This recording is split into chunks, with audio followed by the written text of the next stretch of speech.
তো বন্ধুরা ফাইনালি কালকে আমি সিনেমা ঘরে যায় ধুরন্ধর মুভিটা দেখে আসলাম। তো तो कौन सा तीर मारा? ऐसा कौन सा एहसान किया दुनिया पर पैदा होकर? और तुम्हारा क्या कंट्रीब्यूशन है इसमें? তো মুভিটা কেমন হচ্ছে সেটাই আলোচনা করবো তোমাদের সাথে। তো আমার প্রিয় বালের বন্ধুগণ, তোমরা সবাই কেমন আছো? আশা করি সবাই ভালো আছো। गजब बेइज्जती है। প্রথমত আমি এই মুভিটার অল্প কাহিনীর কথা বলে দিই। অ্যাকচুয়ালি এই মুভিটার কাহিনীটা হলো একটা এজেন্টের, अच्छा, हमको सिखा रिया है। যাকে একটা মিশনে পাকিস্তানে পাঠিয়ে দেওয়া হয়। পাকিস্তানে যাওয়ার পরে সেখানে জুস বানানি কোম্পানিতে কাজ করে রণবীর সিং। তো সেখানে কাজ করার লগে লগে সে আহ, একটা গ্যাংস্টারের সাথে যুক্ত হয়ে যায়। যুক্ত হওয়ার পরে সেখানে অ্যাকচুয়ালি পাকিস্তানি কেরাচিতে 5টা 6টা বটুক আছে, মানে টিম আছে গ্যাংস্টারের। তারা মানে কে কাক, মানে তার ভিতরে পলিটিক্সের রোলও আছে। মানে কে কাকে জিতাবো না জিতাবো, কে কাক মারবো না মারবো, সেগুলা মানে হয়ে থাকে করাচিতে। তো সেগুলাই মানে আর কি কাহিনীটা এই মুভিটার ভিতরে তুলে ধরা হয়েছে। এক সাইডে তোমার বলসি, আর এক সাইডে তোমার হলো যেগুলা মানে পাঠান। তো সেগুলা মানে দেখাইছে আর কি এই মুভিটার ভিতরে। পুরো পাকিস্তানে যেগুলা বর্তমান চলতেছে সেগুলাই তুলে ধরছে এই মুভিটার ভিতরে। আর এই মুভিটার ভিতরে তোমার যে মুম্বাই অ্যাটাক হয়েছিল, তারপর পার্লামেন্টে অ্যাটাক হয়েছিল, তারপর উরি অ্যাটাক, বহু ধরনের অ্যাটাক গেলা এই মুভিটার ভিতরে তুলে ধরা হয়েছে। অ্যাকচুয়ালি এই মুভিটার ভিতরে কি দেখাবার চেষ্টা করছে তোমার আহ, আদিত্য ধর, তো সেটা কিন্তু তোমরা এই মুভিটার ভিতরে দেখলে বুঝতে পারবে। তো এই মুভিতে তোমার মুখ্য চরিত্রে আছে রণবীর সিং, তারপর হলো আহ, আর মাধবন, অক্ষয় খান্না, অর্জুন রামপাল। তো বহুত ভালো ভালো অ্যাক্টাররা আর কি এই মুভিতে কাজ করছে, সঞ্জয় দত্ত আছে। তো এই মুভিটার কাহিনীটা তো তোমরা জানলে। তো অ্যাকচুয়ালি মুভিটা যেভাবে মানে দেখাইছে, মানে মুভিটা প্রথম থেকে লাস্ট পর্যন্ত, অ্যাকচুয়ালি মুভিটার রান টাইমটা বিশাল বড়, 3.5 ঘন্টা। 3 ঘন্টা তোমার হলো 32 মিনিটের মুভি এটা। তো এই মুভিটা কিছুক্ষণ পরে পরে মানে একটা একটা চ্যাপ্টার দেখাইছে, মানে প্রথম চ্যাপ্টার, সেকেন্ড চ্যাপ্টার, মানে আমি দিশা পাইতেছি না যে মুভি দেখতেছি না ওয়েব সিরিজ দেখতেছি। আমি মাথা নষ্ট হয়ে গেছিল ভাই।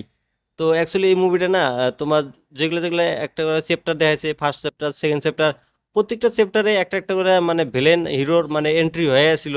তো সবাইকে মানে একটা একটা করে চ্যাপ্টারে রিভিল করছিল। তো অ্যাকচুয়ালি এই মুভিটা বিশাল বড় হয়ে গেছে, মুভিটা একটু ছোট করা লাগছিল। আর এই মুভিটা অ্যাক্টিং এর কথা যদি বলি, মুভির অ্যাক্টিং যে করছে, তো রণবীর সিং খুব ভালো অ্যাক্টিং করছে। মেন অ্যাক্টিং করছিল তো অক্ষয় খান্না, অক্ষয় কুমারের অ্যাক্টিং ভাই লাজবাব ভাই, অসাধারণ। তারপর অর্জুন রামপালের অ্যাক্টিং ঠিকই আছে। বড়িয়া লাগছে আমার কাছে সবচেয়ে সঞ্জয় দত্ত যখন রিভিল হয় তখন থেকে লাস্ট পর্যন্ত মজা লাগছে ভাই। সঞ্জয় দত্তর যে ডায়লগ ডেলিভারি অসাধারণ। আর অ্যাকচুয়ালি এই মুভিটার লাস্টের দিকে ক্লাইম্যাক্সটা, তো সেখানে ভাষা প্রচুর খারাপ হয়, মানে একদম মানে বলাই যায় না, মানে এত খারাপ খারাপ ভাষা বলছে ভাই। এই মুভিটা তোমরা ফ্যামিলির সাথে দেখতে পারবে না, এক নম্বর কথা। তারপর এই মুভিতে যদি নেগেটিভের কথা যদি বলি, মুভিটা নেগেটিভ হলো লাভ স্টোরি সিনগুলো দেখানো লাগছিল না, ভালো এগুলো কোনো দরকারই ছিল না। লাভ স্টোরি সিনটা না দেখালেই ভালো হতো। আর এই মুভির মিউজিকের কথা যদি বলি, মুভিটার মাঝে মাঝে তোমার হলো পুরোনো পুরোনো হিন্দি গানের মিউজিকগুলো উঠেছে, সেগুলো কিন্তু বড়িয়া লাগছে, আমার কাছে ভালো লাগছে। তারপর তোমার হলো মুভিটাতে যে অ্যাকশন সিনগুলো আছে, অ্যাকশন সিনগুলো তুহার অ্যাকশন সিন হচ্ছে, বড়িয়া কোরিওগ্রাফি হচ্ছে হচ্ছে মানে অ্যাকশন সিনের ভিতরে যেগুলো মানে ভাইলেন্সগুলো দেখাচ্ছে, যেগুলো কাটাকাটি সিনগুলো দেখে খুব খতরনাক সিন দেখাচ্ছে। তোমার হলো এই যেরকম মাথা উড়ে যায়, 3টা 4টা সিন আছে যেগুলো মাথা একদম উড়ে যায়, ব্লাস্ট হয়ে যায়। একটা তো পাথর দিয়ে বাইরে বাইরে অক্ষয়খানা মারে ফেলায়, ওই সিনটা আরো বহুত খারাপ দেখাইছে। তারপর আর একটা তোমার সিন আছে তোমার যেরকম মানে ডায়লগের কথা যদি বলি, মুভিতে ডায়লগ গুলা খুব বড়িয়া বড়িয়া ডায়লগ দিছে। একটা তো আর মাধবন একটা ডায়লগ মারছে যে আহ, ইন্ডিয়া ইন্ডিয়ার যে দুশ্মন সেটা হলো ইন্ডিয়াই প্রথম, তার সেকেন্ড নম্বরে তোমার পাকিস্তান আসে। সেই ডায়লগটা কিন্তু অসাধারণ ডায়লগ মারছে। বাকি মুভির ভিতরে যতগুলো পারফরমেন্স আছে বড়িয়া দেখাচ্ছে। আর আমরা যেগুলো ট্রেলারের ভিতরে দেখছিলাম, ট্রেলারে কোনো সিন এই মুভির ভিতরে নাইকা। অ্যাকচুয়ালি এই মুভিটা একটা মানে সেকেন্ড পার্টে দেখানোর জন্য, মানে ট্রেলারের ভিতরে যেগুলো আমরা দেখছি ফাইট অ্যাকশন, সেগুলো সব সেকেন্ড পার্টের জন্য রেখে দিছে। প্রথম পার্টে আমাদের কিচ্ছু দেখা নাই। আমার মানে প্রথম পার্টে কোনো ট্রেলারের ভিতরেও কিছু দেখা নাই গিয়া।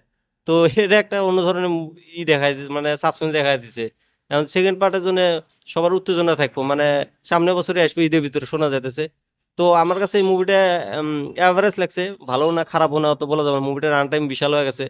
তো মুভিটা বোরিং করে না কিন্তু, আবার মুভিটা ভালোই আছে। তো সব মিলে মুভিটা চলে দেখা আর কি। তোমরা যদি দেখো না মুভিটা, যায় সিনেমা করে যদি দেখো, দেখে আমাকে কমেন্ট করে মুভিটা কেমন লাগছে তোমাদের। আমার কাছে তো এভারেজ লাগছে। তো আমার এই রিভিউটা কেমন লাগছে সেটাও বলে দিও তোমরা একবার।